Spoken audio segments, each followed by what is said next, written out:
Mantan Bupati Purwakarta dan anggota DPR RI, Deddy Mulyadi mengejutkan dengan mengunjungi Bareskrim Polri pada Rabu 10 Juli 2024. Diketahui bertujuan untuk melaporkan saksi AF dan Dede atas dugaan kesaksian palsu terkait kasus pembunuhan Vina.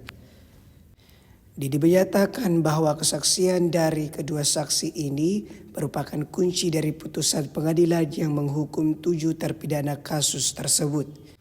Menurut Deddy, 7 terpidana tersebut antara lain Jaya, Supriyanto, Eka, Sandi, dan 4 lainnya diduga menjadi korban kesalahan hukum karena kesaksian palsu yang merugikan mereka. Deddy juga menyoroti fenomena Linda yang beberapa kali kesurupan dalam proses kasus ini, menggambarkannya sebagai salah satu contoh bagaimana masyarakat bisa terkecoh oleh informasi yang tidak akurat.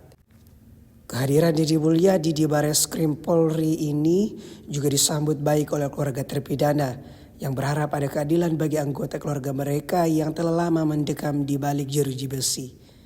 Mereka berharap bahwa langkah hukum ini akan membuka jalan bagi pembebasan terpidana yang mereka yakini tidak bersalah. Deddy menegaskan bahwa kasus ini adalah bagian dari upaya untuk memulihkan keadilan yang terkoyok oleh kesalahan hukum. Saat ini Bareskrim Polri sedang menyelidiki laporan Deddy terkait kesaksian palsu ini untuk memastikan kebenaran dan keadilan dalam kasus yang telah menghebohkan masyarakat. Mereka masuk ke penjara itu karena salah satunya ada kesaksian yang disampaikan oleh AF dan Dede. Kesaksian AF dan Dede inilah yang membuat mereka masuk penjara, sehingga hari ini kami ini sama teman-teman kuasa hukum Feradi dan kemudian dari keluarga terpidana datang ke Mabes Polri untuk kembali menguji kesaksian AF dan Dede itu, apakah kesaksiannya benar atau palsu. Untuk itu ini adalah bagian dari cara kita membebaskan 7 terpidana yang hari ini masih mendekam di penjara setelah Peggy Setiawan terbebas melalui putusan pra-peradilan di Pengadilan Negeri Bandung.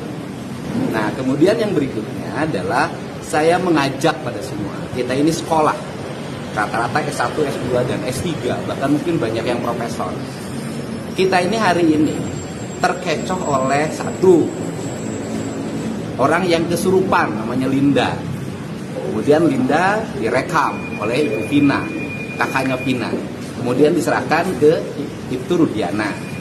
Linda itulah yang menyampaikan bahwa ada pemerkosaan dan pembunuhan oleh 11 orang. Saya katakan sekali lagi, saya meyakini bahwa mereka tidak bersalah. Saya sudah sampai pada kesimpulan, saya meyakini mereka tidak bersalah.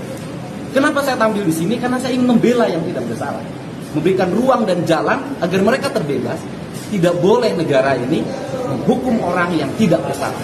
Download Tribun X sekarang, menghadirkan lokal menjadi Indonesia.